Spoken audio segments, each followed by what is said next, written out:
Assalamualaikum warahmatullahi wabarakatuh. Perkenalkan, saya Elsa Febriani. Saya salah satu mahasiswi dari STIE Maputra Riau. Di video saya kali ini, saya ingin menjelaskan beberapa materi dari mata kuliah pengantar teknik informasi.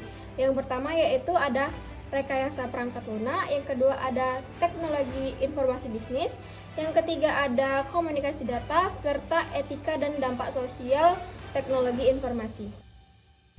Baiklah, kita akan masuk ke materi yang pertama, yaitu rekayasa perangkat lunak atau disebut dengan software engineering.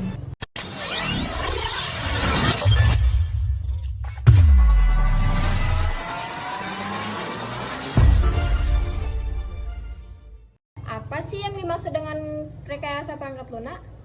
Nah, jadi rekayasa perangkat lunak adalah proses merancang, membuat, menguji, dan memelihara software agar sesuai dengan kebutuhan pengguna.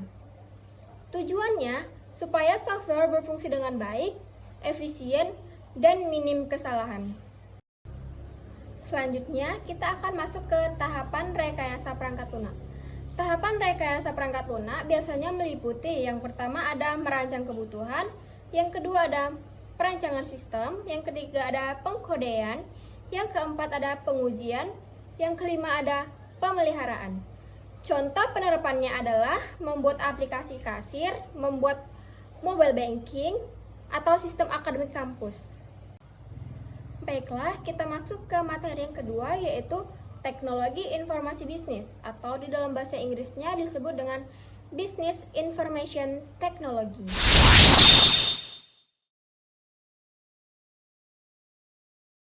Apa sih yang dimaksud dengan teknologi informasi bisnis?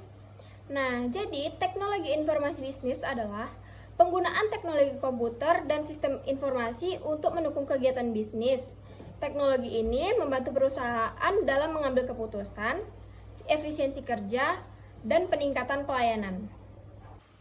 Selain itu, teknologi informasi bisnis memiliki peran utama, yaitu meningkatkan efisiensi operasional, yang kedua membantu manajemen dalam mengambil keputusan, yang ketiga ada mengelola data dan informasi bisnis.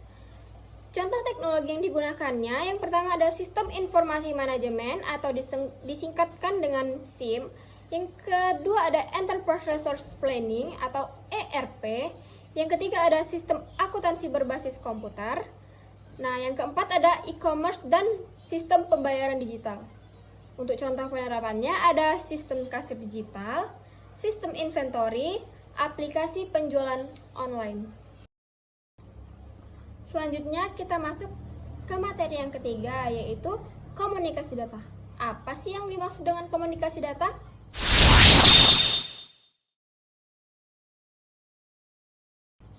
Nah, komunikasi data adalah proses pengiriman dan penerimaan data antar perangkat melalui media tertentu. Media yang digunakan bisa berupa kabel maupun nirkabel. Komponen utamanya ada pengirim atau bisa disebut dengan sender, yang kedua ada penerima atau disebut dengan receiver, yang ketiga ada media transmisi atau disebut dengan kabel, serat optik, gelombang radio. Nah, selanjutnya jenis komunikasi data ada kabel atau disebut dengan LAN, yang kedua ada nirkabel atau disebut dengan Wi-Fi dan Bluetooth. Nah, yang ketiga ada jaringan internet. Contoh penerapannya adalah email video call, transfer file, atau akses website. Selanjutnya kita masuk ke materi yang terakhir, yaitu etika dampak sosial teknologi.